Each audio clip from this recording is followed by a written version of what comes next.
Lecture 23, The Gospels.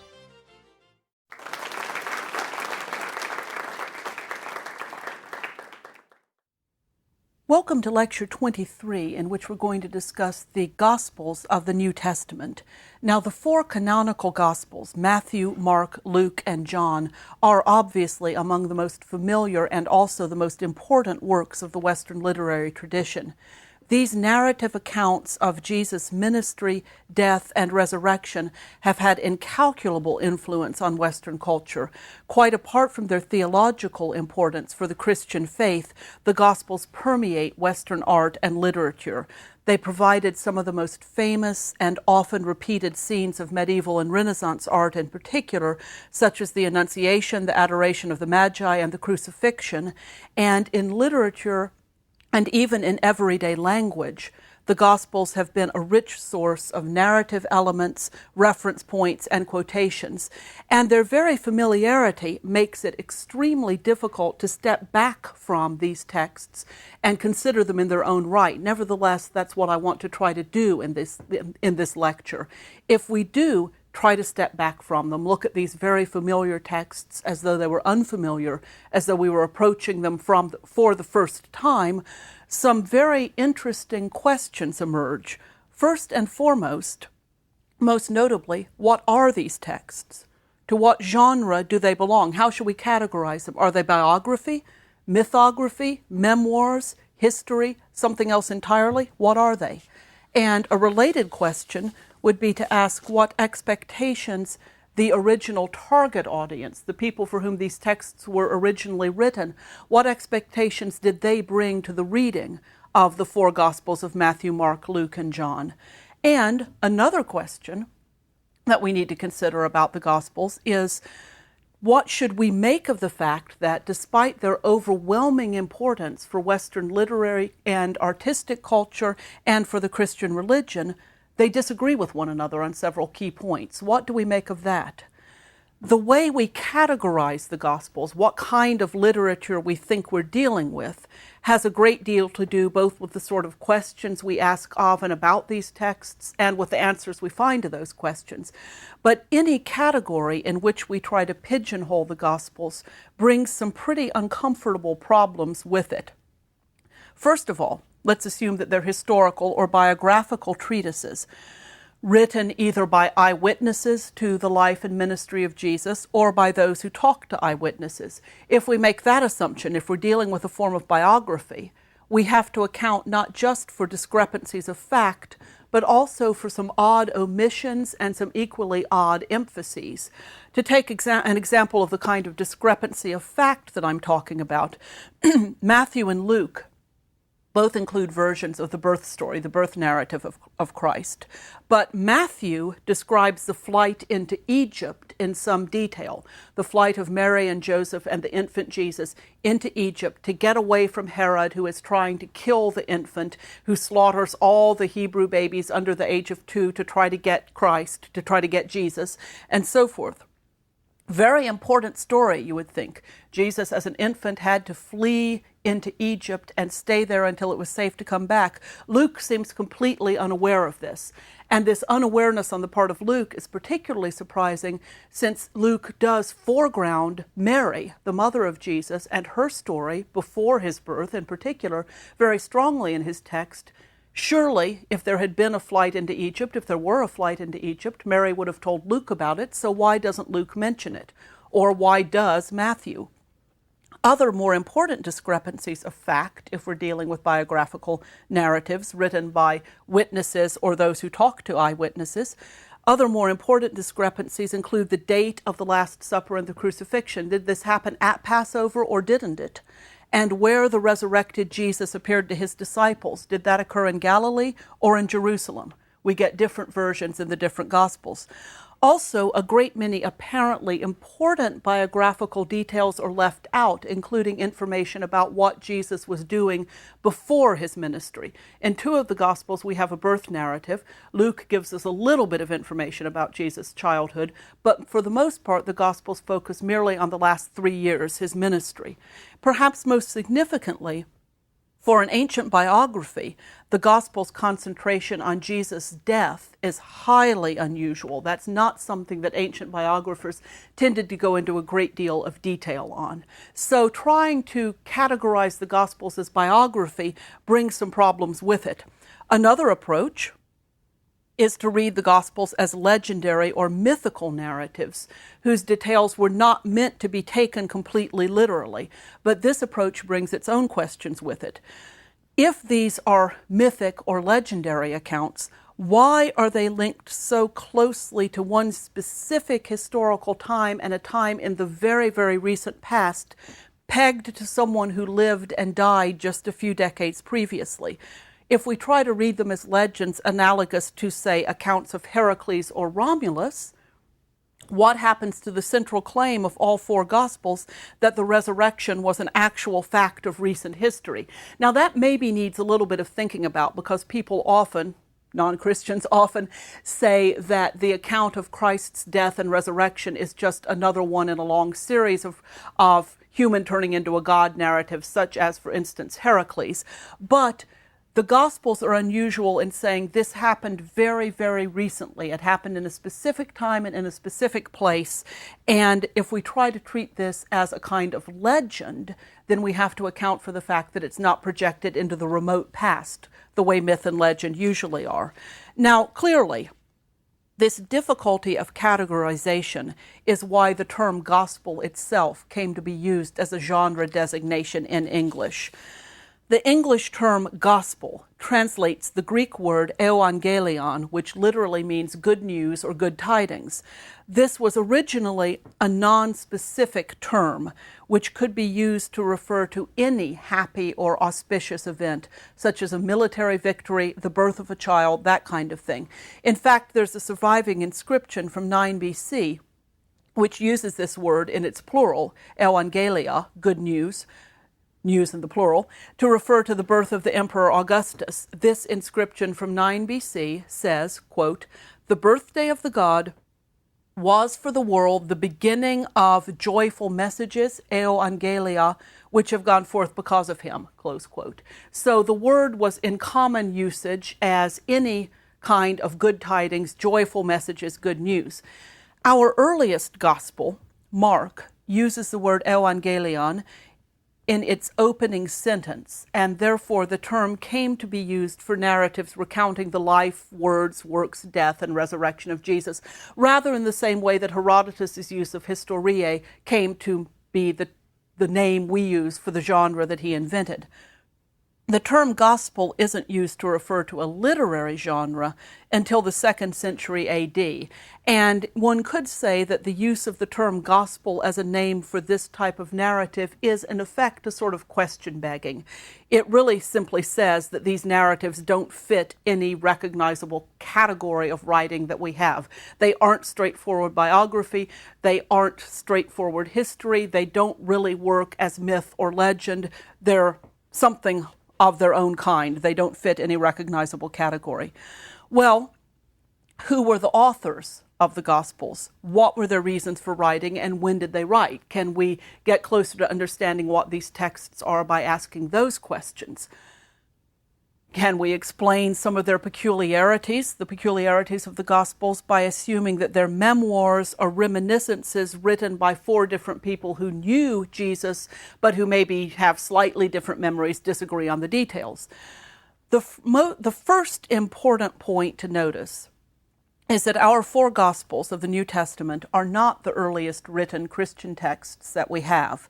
The earliest Christian texts are the letters of Paul, also included in the New Testament, of course, and those were written probably in the 50s AD, thus at least 20 years after the crucifixion. Those are the earliest written texts we have in Christianity. For Paul, the point of primary importance was not Christ's teaching, but rather his death and resurrection. Paul uses the word euangelion, gospel, but when he uses it, he means a proclamation about Christ's resurrection. That's the good news. That's the glad tidings. Paul seems to have had little, if any, interest in details of Jesus' life, and very little interest in most of his sermons or teachings. For Paul, those weren't really the point. The 4 Gospels that we have in the New Testament were written after Paul's letters. And the traditional names that are ascribed to them are the names of two apostles, Matthew and John, and two disciples, Mark and Luke, by which I mean people who were converted after the death of Christ by one of the apostles.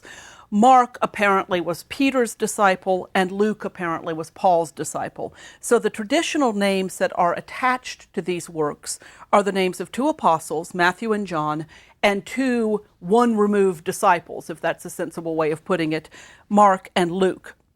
Scholars, however, generally agree that the Gospels that we have probably were not written by the men whose names are attached to them, but rather were written by followers of those men, so they're at even one more remove. The one exception to that possibly is Luke. Luke, the man who was converted by the Apostle Paul, may well have written the Gospel of Luke, and for that matter, the book of Acts as we have them.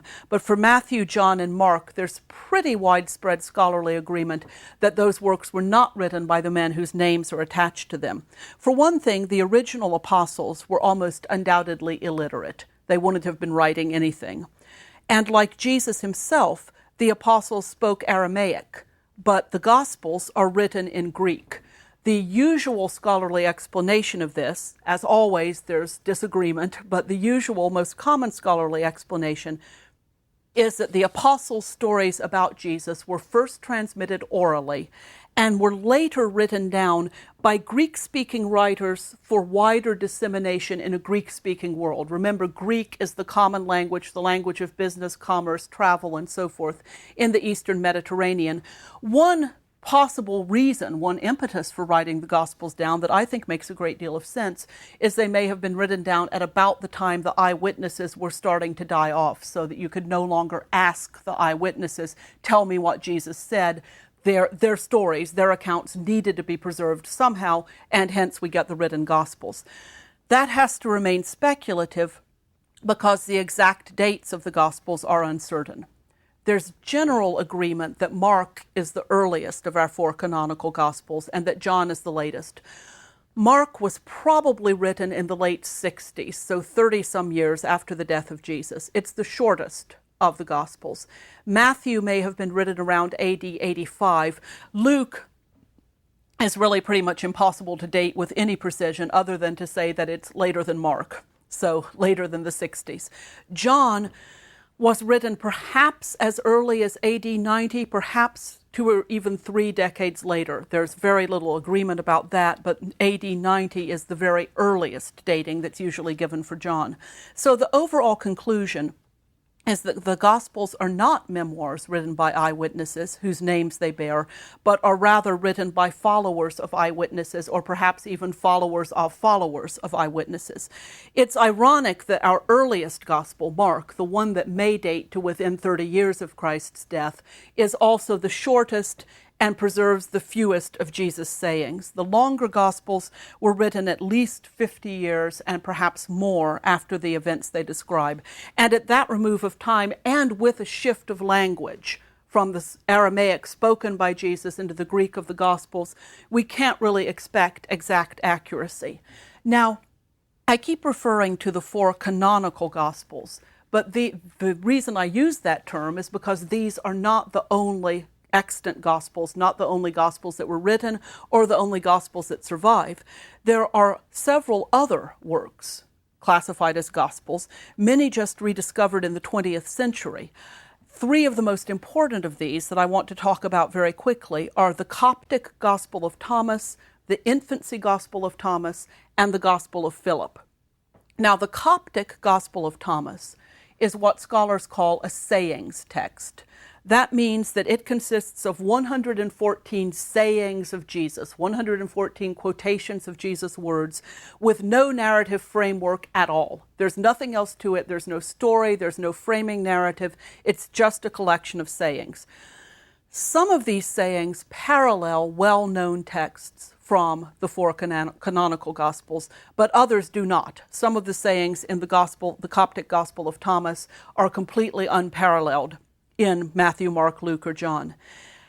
Interestingly, the Gospel of Thomas seems to show Gnostic influence. Gnosticism was a dualistic religion, a religion that posited two counterbalanced principles behind the world, one of good and one of evil, which were more or less equally powerful.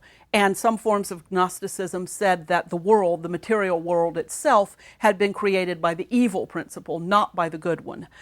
The Gospel of Thomas seems to show Gnostic influence in that it presents a Jesus who accepts a dualistic vision of reality and refers to secret knowledge that will ensure salvation for his followers. Gnosticism taught that initiates, Gnostics, people who had joined this religion and who had gnosis, that's where the word Gnosticism comes from, would reach salvation, but the knowledge was secret. It was not open for all, initiate or uninitiate.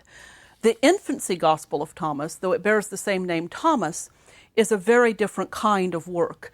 It sets out to fill in the missing years of Jesus' childhood, and it does so in a style reminiscent of folktale. It's a fascinating text and a very surprising one in some ways, because we see the 5-year-old Jesus as a kind of archetypical enfant terrible. He turns clay doves into living ones, he withers a playmate who annoys him, and when some adults in the neighborhood complain to Joseph about his misbehavior, the little Jesus strikes them blind.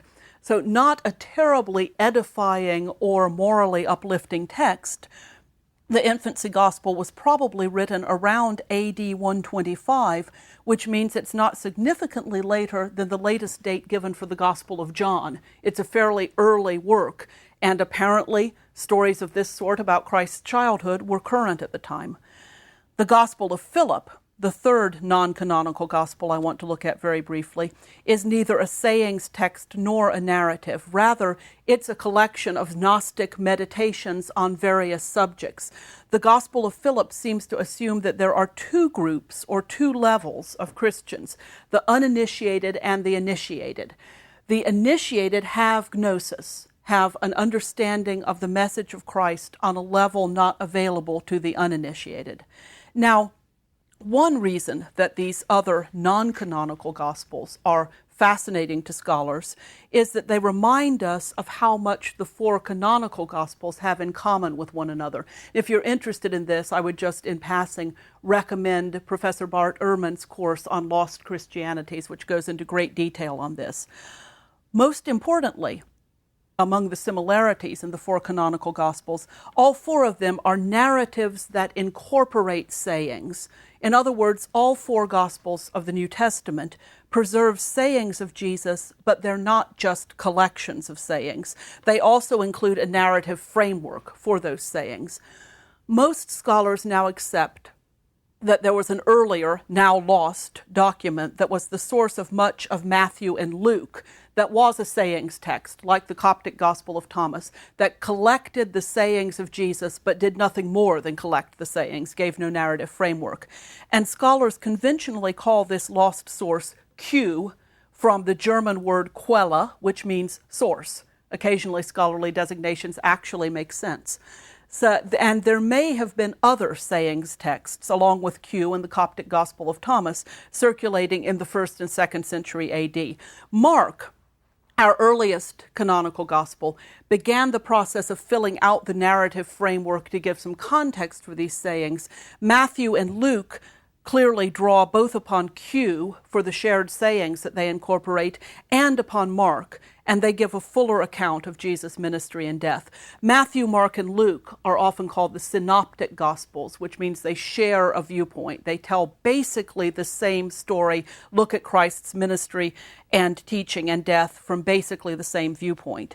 Now, each of the canonical gospels gives us an account of Christ's ministry, and each culminates in the story of his arrest, his trial, crucifixion, and death, the part of his story generally referred to as the Passion.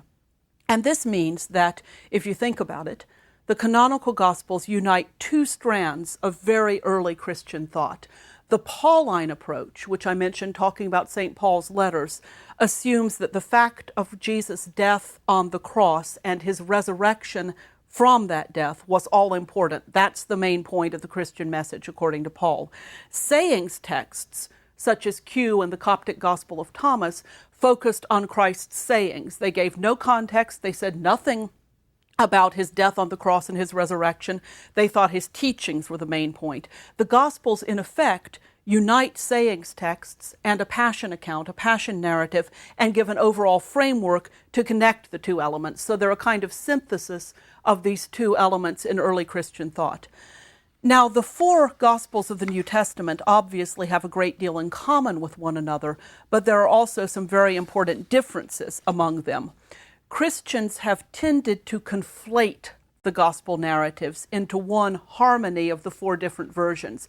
If we think of the story of Christ's life and teaching, we tend, without even knowing that we're doing it, and by we here I mean members of Western culture, whether believers or not, we tend to conflate the four different accounts and put them all together in one harmonious whole. Thus, for instance, in the birth narrative in Matthew, we're told about the visit of the Magi to the infant Jesus. Matthew says nothing about shepherds. Luke recounts the shepherds' visit, but makes no mention whatsoever of any wise men following a star that they've seen in the east. Yet countless Christmas pageants every year and countless creches under individual family Christmas trees show wise men and shepherds at the manger of the baby Jesus. Now, such differences between the gospel accounts may depend in part on each evangelist's emphasis and thus on his assumed audience. We assume that each writer emphasized points that he thought would somehow reach his target audience. Matthew emphasizes Jesus' role as the Jewish Messiah foretold by such prophets as Isaiah, if you think back to that lecture. And so Matthew is especially concerned to stress Jesus' royal heritage and to have him greeted at his birth in terms that are appropriate for a king. And so the wise men come from the east, the Magi come from the east, bearing gifts appropriate for a newborn king, frankincense, gold, and myrrh. Luke, on the other hand, who himself was probably a Gentile, seems to be more concerned with stressing Jesus as a universal Savior, and in particular as a Savior of the poor, the downtrodden, and the outcast. And so Luke has the infant Jesus greeted not by Magi, appropriate for the royal court of a king, but rather by shepherds coming in from the hillside to see this universal Savior. Now, we can certainly harmonize many of these differences in the Gospels. For instance, there's no reason to assume that wise men and shepherds could not both have visited the infant Jesus, and that each evangelist, each Gospel writer mentions the detail that he finds important. But it's worth considering, as a thought exercise, if nothing else, just how different our view of the gospel story would be if we read only one gospel, and especially if we tried to come to it without preconceptions. And this is especially true in the case of the Gospel of John.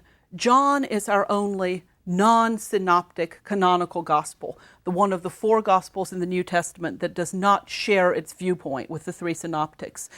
John differs from the three synoptics in several important ways. First of all, it doesn't contain any story of Christ's birth, of Jesus' birth. Instead, it begins with the declaration that the divine Logos took on flesh. And that's traditionally translated, in the beginning was the Word, and the Word was with God, and the Word was God. But the Greek term Logos means much, much more than word. It can mean word. It can also, as you may remember from the lecture on Herodotus, mean narrative or story or self-contained narrative unit. But more than that, it means reason, rational faculty, almost intellectual understanding. And so a better translation of the opening of John's Gospel might be, in the beginning was reason, and reason was with God, and reason was God. Another difference between John and the Synoptics is that it contains no Sermon on the Mount, no Lord's Prayer, none of those things that we consider central to the Gospel narrative. It contains long monologues by Jesus in place of the parables that mark the Synoptic Gospels. And furthermore, John's Gospel seems to show pretty clear Gnostic influence, particularly in its stress on the opposition of light and darkness. For instance, in the opening chapter of John, the light shines in the darkness, and the darkness did not overcome it. John's emphasis on the contrast between light and darkness is often taken as showing a Gnostic influence on John. Now, so far in this lecture, I've been looking at what could be called the historical problems of the Gospels, how they came to be written, what their sources were. But it's also useful, particularly for the purposes of this course, to consider the Gospels as ancient literature and to compare them to the other works of literature that we've read. One of the most surprising things about the Gospels, when we think of them as literature and look at them in the context of Greco-Roman writings, is their emphasis on common and ordinary people in non-comic roles. If you think of the works of Greek and Roman antiquity that we have read so far, you would not expect for common people to be put in serious roles. When Greek literature features ordinary people, for instance, it normally does so for comic effect. This holds true from the Iliad through to the everyday heroes of Aristophanes and Menander. Those heroes are not treated with dignity and with a kind of heroism. Instead, they're treated as comic figures. The same is true of Roman literature. The caricatures in Petronius and Apuleius are definitely played for laughs as common people. And ordinary language, as opposed to elevated literary language, that too is normally a mark of comic genre in Greco-Roman literature. The scholar and critic Erich Auerbach pointed out in his work Mimesis that the gospel narratives in this regard represent a radical break with tradition. In the Gospels, ordinary people are treated with the very greatest seriousness. And Auerbach uses the story of Peter's denial of Christ to illustrate this point. He says, and I'm quoting, "The incident, entirely realistic both in regard to locale and dramatis personae, note particularly their low social station, is replete with problem and tragedy. Peter is no mere accessory figure. He is the image of man in the highest and deepest and most tragic sense. Peter, whose personal account may be assumed to have been the basis of the story, if Peter didn't tell his followers that he had denied Christ 3 times before the cock crowed, who would have told them? So Auerbach says Peter's personal account can be assumed to be the basis of the story. Peter was a fisherman from Galilee of humblest background and humblest education. The other participants in the night scene in the court of the high priest's palace are servant girls and soldiers. From the humdrum existence of his daily life, Peter is called to the most tremendous role." Now, unlike instances in ancient historiography, where ordinary people are used as accessories to a larger point, in the gospel narrative, Peter's denial is the point of that segment of the narrative. And I think Auerbach is right in saying Peter is therefore called to the most tremendous role. Viewed from this angle, the Gospels mark a change in possible forms of literature and the possible subjects of literature, no less than they represent a change in the possible forms of religious belief. And to quote Auerbach once more, because he puts this so very well, quote, "A tragic figure from such a background, a hero of such weakness," he's talking about Peter again, "who yet derives the highest force from his very weakness, is incompatible with the sublime style of classical antique literature. But the nature and the scene of the conflict also fall entirely outside the domain of classical antiquity.